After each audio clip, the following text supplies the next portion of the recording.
Vous savez, avec la Saint-Valentin qui approche, je sais pas pourquoi, mais je me sens le cœur aimant. Et pourquoi j'ai envie de déclarer mon amour pour les femmes et les mettre à l'honneur dans cette vidéo. Après tout, elles ne sont pas toujours les mieux considérées, y compris dans cette passion qui nous rassemble tous. En fait, le traitement des femmes dans les mangas reflète souvent les valeurs et les attitudes envers les femmes dans la société japonaise, ainsi que dans les cultures où les mangas sont populaires. Il existe en effet de nombreux mangas qui ont été critiqués pour leur représentation négative et hypersexualisée des femmes. Les personnages féminins peuvent être montrés comme des objets de désir pour les personnages masculins, sans profondeur ni développement réel en tant que personne. On appelle ce phénomène la fairytailisation. Je plaisante, calmez-vous, car s'il y a bien une chose qu'on ne peut pas reprocher à Fairy Tail, c'est de mettre les femmes à l'honneur. Elles peuvent également être représentées de manière excessivement passive ou en tant que victimes, sans autre capacité à se défendre ou à prendre le contrôle de leur propre vie. Dans le milieu, on les appelle des sakura, c'est le terme officiel,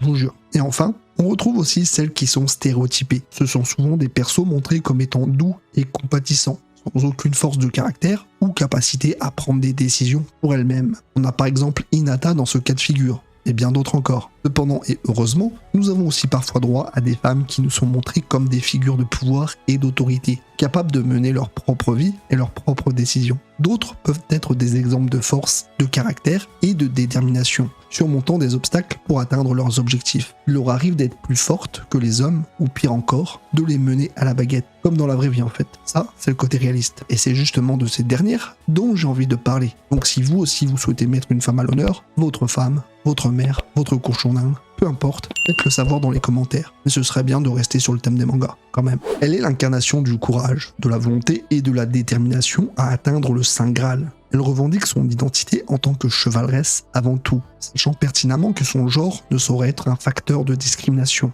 Elle s'en tient fermement à sa propre éthique, même si les tactiques les plus opportunes peuvent lui paraître peu scrupuleuses, ce qui engendre des conflits avec Kiritsugu quant aux stratégies à adopter au cours de la 4e guerre du Saint Graal. Alors même que la possession du Saint Graal est d'une importance primordiale, Saber ne renierait jamais son statut de chevaleresse, même s'il devait se révéler préjudiciable. Elle ne tolère pas d'être considérée comme une simple femme, ou pire encore, comme une simple mortelle, en raison de son rôle en tant que chevaleresse et servante. Elle s'efforce de conserver une perspective d'outils, d'objets destinés à satisfaire son maître, sans réserve quant à la découverte fortuite par Shiro de son corps dénudé. Au fil du temps, et à mesure que leur relation évolue, Saber devient de plus en plus consciente d'elle-même, jusqu'à finalement s'agiter lorsque cette même situation se reproduit. Elle réprime farouchement ses émotions, consciente du statut qui est le sien, mais ses insécurités de plus en plus visibles, malgré ses efforts pour les dissimuler. Finalement, elle s'ouvre peu à peu, montrant sans détour ses émotions, surtout envers Shiro. À première vue, Makima peut sembler être une personne aimable, douce et sociable. Ouais, mais très rapidos alors, parce qu'on sent quand même la douille venir. Son apparence humaine dissimule en réalité son véritable moi démoniaque. Elle ne révèle à la plupart de ses subordonnés que lorsqu'elle en a besoin. En vérité, elle est calculatrice, rusée et surtout manipulatrice, contrôlant Denji en lui promettant une relation romantique tout en le menaçant en cas de désobéissance. Elle se considère elle-même comme un mal nécessaire, contrôlé par le gouvernement japonais, sans aucun remords pour les conséquences de ses actions. Alors je ne vais pas trop entrer dans les détails non plus pour éviter de spoiler ceux qui se seraient arrêtés à l'anime. Quoi qu'il en soit, la jeune femme dispose d'une histoire personnelle riche et complexe qui est explorée au fil de la série. Son passé mystérieux et son objectif ultime de vaincre les démons restent des points clés de l'intrigue sur lesquels on se questionne beaucoup, ce qui la rend d'autant plus intrigante. On sait que Makima cache quelque chose derrière son sourire, mais on ne sait pas exactement quoi. En fait, on craint presque plus Makima que les démons eux-mêmes, car on ne sait pas vraiment à quoi s'attendre. Et c'est ça qui la rend superbement géniale. Et aussi pourquoi certains ont développé des délires BDSM avec elle. Chelou quand même. Contrairement à ce qu'on pourrait penser, Nobara brise les barrières en jouant contre les stéréotypes féminins couramment associés au shonen. Elle incarne une force de la nature, aussi belle qu'intimidante, qui se démarque de ses camarades masculins, Yuji Itadori et Megumi Fushiguro. Son développement est raffiné et montre que les femmes peuvent être à la fois gracieuses et puissantes sans devoir sacrifier leur féminité ou se vêtir de manière provocante.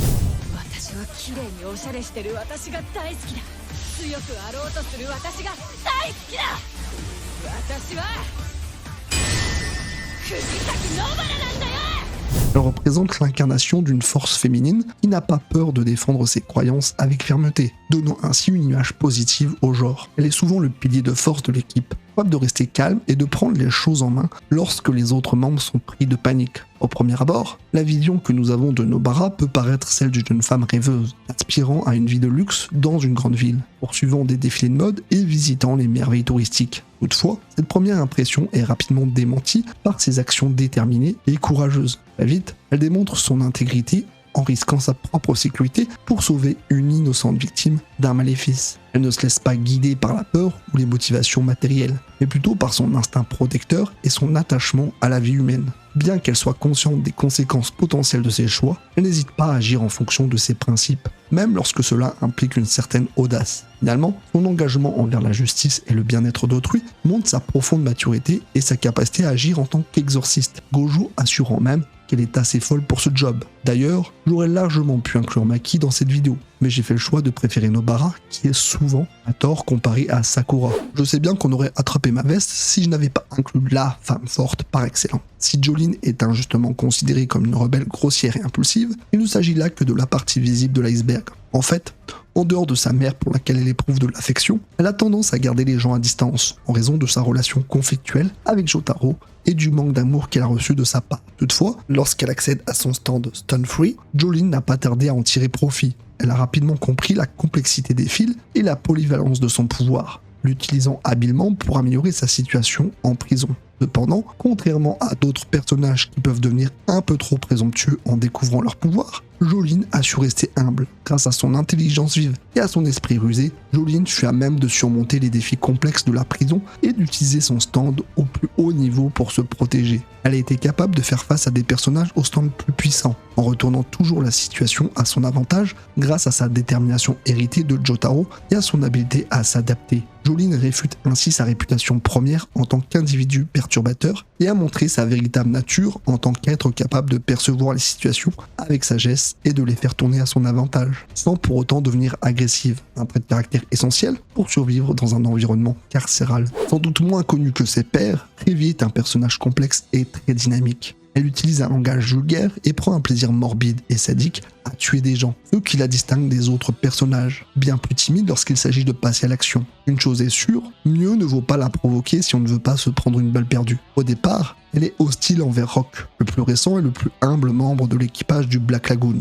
Mais plus tard, elle finit par le respecter et même le considérer comme faisant partie de sa famille. Il y a des indices qui suggèrent qu'elle pourrait être attirée par Rock, car il réagit avec jalousie aux taquineries d'Eda et se montre protectrice envers lui dans les situations critiques. Cependant, elle ne croit ni en Dieu ni en l'amour, et a une vision sombre et presque nihiliste de la vie. Malgré cela, elle semble avoir un certain respect pour ses compagnons et leur fait confiance. Elle est également amusante, car elle est souvent distraite et peut paraître stupide. En définitive, Revi est un personnage de combat incroyablement doué et talentueux, doté de capacités presque surnaturelles en matière de maniement des armes à feu et de capacité à éviter les balles. Sa redoutable expertise au combat n'a d'égal que celle de rares personnages tels que Roberta et Genji, qui peuvent rivaliser avec elle en matière de prouesse martiale.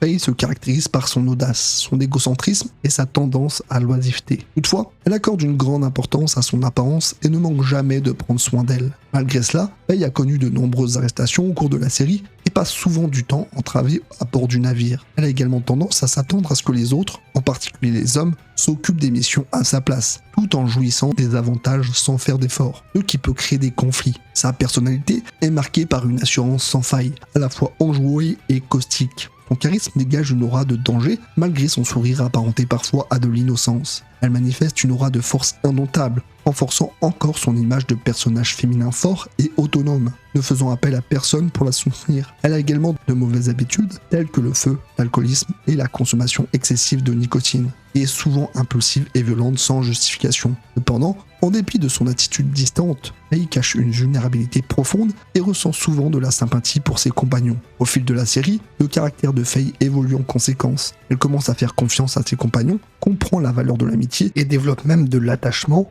pour Jet Black et Edward. Cependant, cette évolution ne se fait pas sans difficulté. Faye a tendance à fuir lorsqu'elle ressent de l'affection pour quelqu'un, effrayée à l'idée d'être abandonnée. Elle retourne toujours au Bebop, le considérant comme sa maison. Sa relation avec Spike Spiegel est l'une des plus complexes de la série. bien qu'il soit souvent en désaccord, Faye montre un certain intérêt pour Spike et se soucie de lui lorsqu'il est blessé. Spike, de son côté, éprouve également une certaine empathie pour Faye. Leur affection mutuelle est évidente et beaucoup de fans de la série ont spéculé sur la possibilité que Faye soit amoureuse de Spike. Violette a été éduquée de manière à devenir une âme mortelle plutôt qu'une personne, laissant son âme insensible à la compassion et aux émotions. Cependant, en dépit de son apparence apathique, son cœur garde des traces de sentiments qui sommeillent en elle. À son arrivée chez Dietfried, Violette ne possède pas les capacités de langage, à l'exception du mot tuer. Elle n'avait aucun sens moral et n'entendait que les ordres. Cependant, à mesure qu'elle écrit des lettres pour ses clients en tant que poupée, Violette commence à découvrir les subtilités de l'humanité, les émotions et les sentiments. Elle s'intéresse profondément aux souhaits et aux souffrances de ses clients et comprend que la vie humaine est précieuse.